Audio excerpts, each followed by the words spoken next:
Hi friends, I miss you so much. I hope you're making good choices at home and you're doing the worksheets that I sent you, and you've been practicing unhappy numbers, and you're watching all these YouTube videos and making good choices.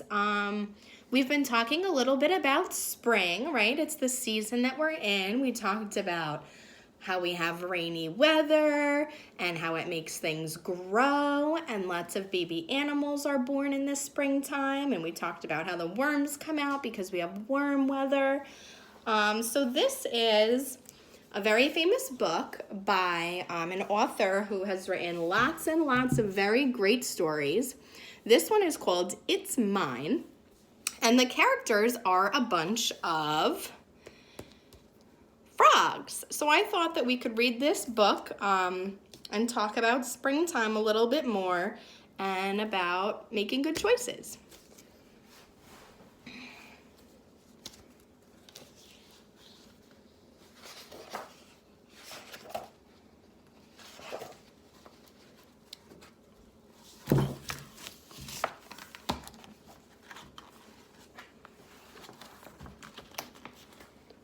In the middle of Rainbow Pond, there was a small island. Smooth pebbles lined its beaches, and it was covered with ferns and leafy weeds.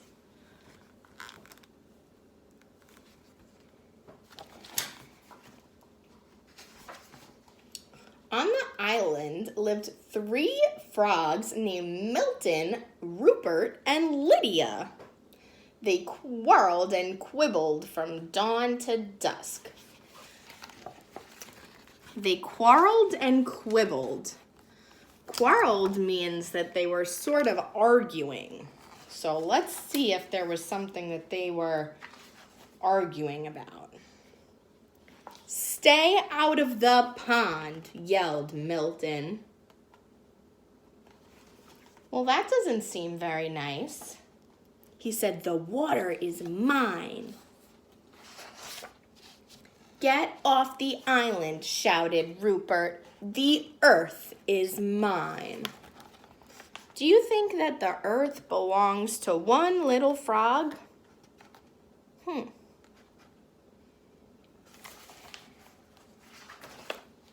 "The air is mine," screamed Lydia as she leaped to catch a butterfly. And so it went. Do you think that Lydia owns the air? Is the air all hers? I don't know. I don't think so. One day, a large toad appeared before them. "I live on the other side of the island," he said, "but I can hear you shouting, 'It's mine, it's mine, it's mine,' all day long. There is no peace because of your endless bickering. You can't go on like this." With that, the toad slowly turned around and hopped away through the weeds. So this toad came and told Milton, Rupert, and Lydia that they can't be arguing like this. "It's mine, it's mine, it's mine." Maybe they have to practice sharing.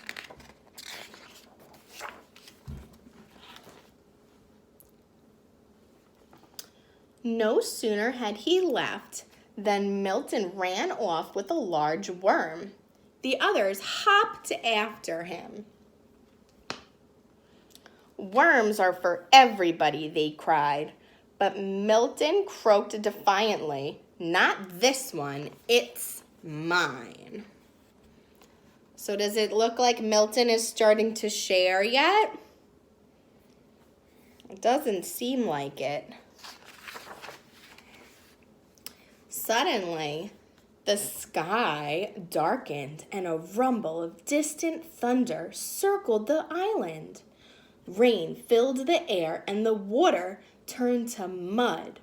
This island grew smaller and smaller as it was swallowed up by the rising flood. The frogs were scared. So a big rainstorm came and they started to get afraid of the rain.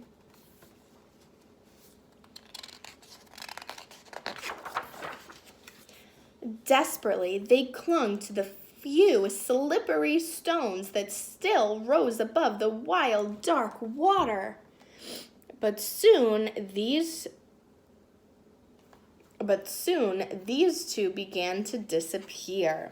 So it's raining so much that the water's getting higher and higher and higher, and the frogs don't have anywhere to go. So they're clinging on to the rocks as tight as they can.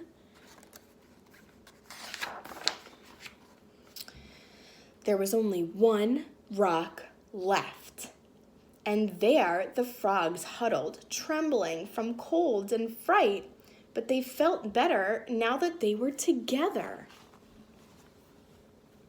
sharing the same fears and hopes.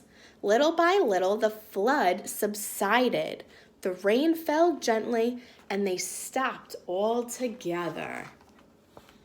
So soon the water came up so high that some of the rocks disappeared, and there was only one rock left. But there were 3 frogs, so they had to share the rock, right? Let's see if they can do some more sharing. But look, the large rock that had saved them was no rock at all. "You saved us!" shouted the frogs when they recognized the toad. So the rock wasn't a rock, it was the big toad.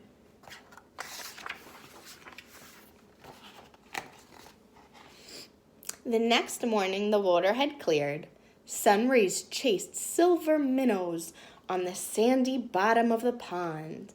Joyfully, the frogs jumped in, and side by side, they swam all around the island.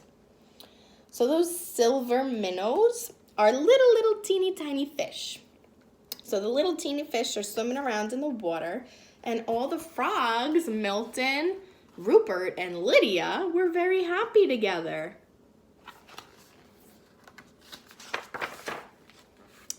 Together, they leaped after the swarms of butterflies that filled the air. So it seems like they're starting to share now.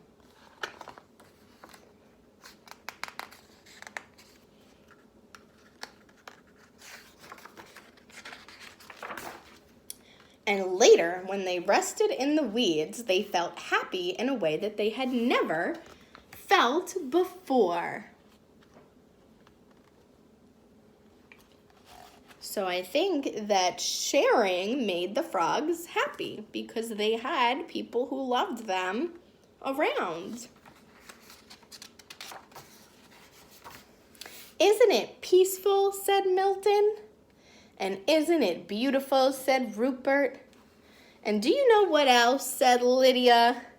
"No, what?" the others said. "It's ours," she said. So this beautiful island is theirs, okay? The 3 of them, they get to share it, and that's very special. The end. So I hope you like this book. I hope that all of my friends are making good choices at home. I hope if you have brothers and sisters, you are sharing with them and you're remembering that your house is a very special place and we're lucky that we get to be home. So keep making good choices and I'll see you soon. Bye.